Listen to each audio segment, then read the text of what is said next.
Olá, irmãos, olá, amigos, que a graça e a paz de nosso Senhor Jesus Cristo sejam sobre nossas vidas neste dia, amém? Estamos felizes porque estamos aqui tendo a oportunidade novamente de estudarmos a palavra do Senhor e de compartilharmos com vocês que nos acompanham aqui através do canal A Bíblia em Gotas, amém? Hoje, terça-feira, 6 de julho, nós traremos o tema Inquietação leva à rebelião. E antes de iniciarmos o estudo, vamos fazer uma oração? Santíssimo Deus, Pai, Criador dos céus e da terra, graça te damos pela oportunidade de vida e de saúde.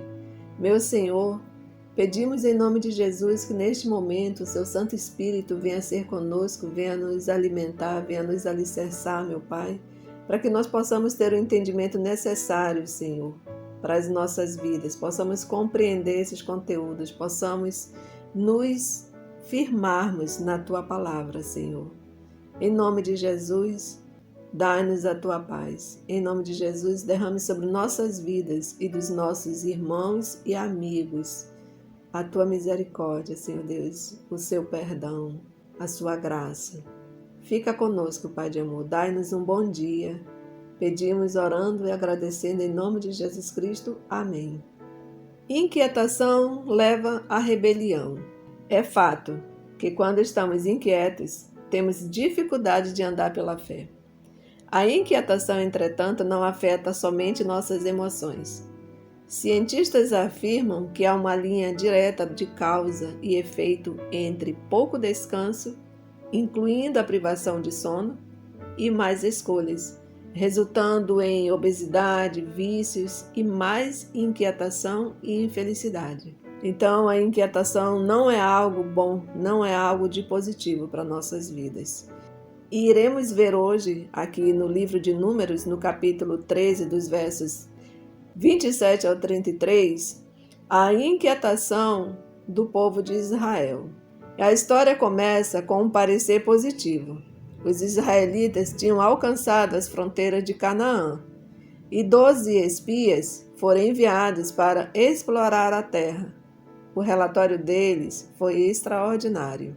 Vamos ler Números no capítulo 13, dos versos 27 a 33, que nos diz assim: Relataram a Moisés e disseram: Fomos à terra que nos enviaste, e verdadeiramente mana leite e mel. Este é o fruto dela.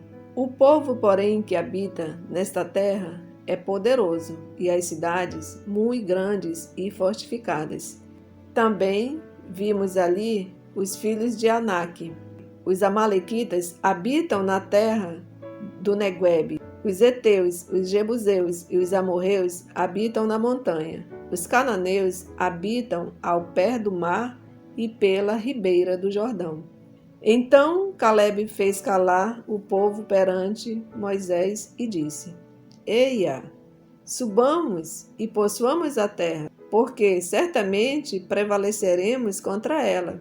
Porém, os homens que com ele tinham subido disseram: Não poderemos subir contra aquele povo, porque é mais forte do que nós. E diante dos filhos de Israel infamaram a terra que haviam espiado, dizendo: A terra pelo meio do qual passamos a espiar é terra que devora os seus moradores, e todo o povo que vimos nela são homens de grande estatura. Também vimos ali gigantes, os filhos de Anak são descendentes de gigantes, e éramos aos nossos próprios olhos como gafanhotos, e assim também o éramos aos seus olhos. Deus já havia mostrado inúmeras vezes ao povo de Israel todo o seu agir. A passagem do Mar Vermelho, o maná caído do céu, a proteção que o Senhor fazia todos os dias, todas as noites, em relação à estadia deles, protegendo-os contra o sol escaldante e protegendo-os do frio durante a noite.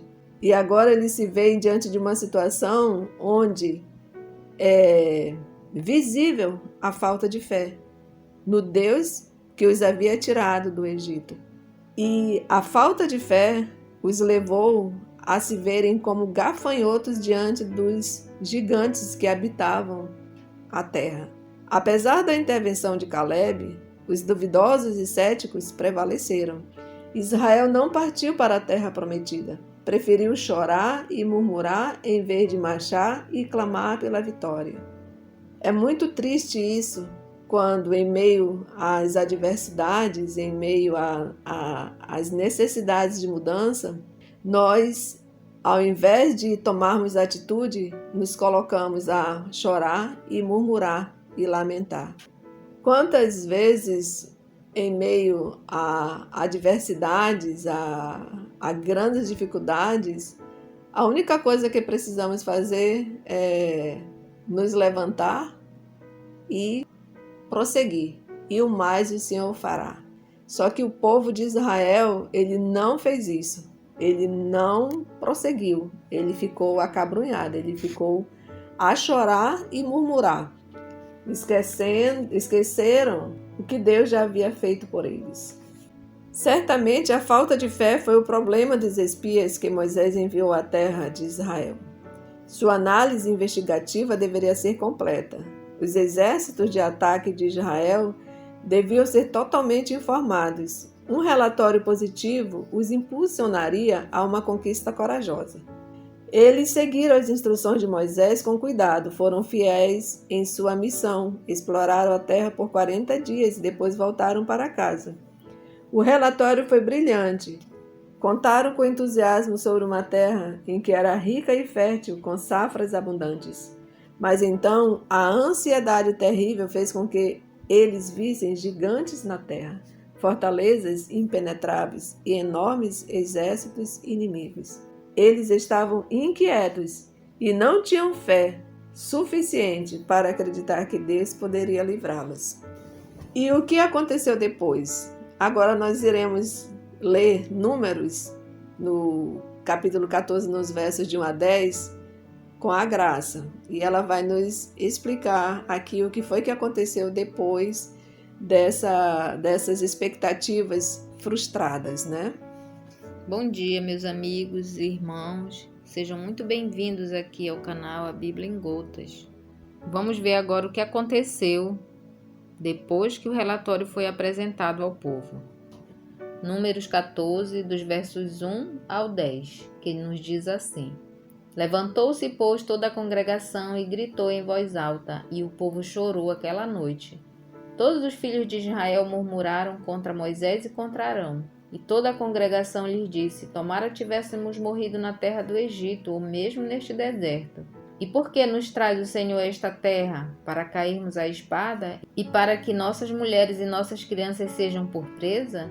Não nos seria melhor voltarmos para o Egito?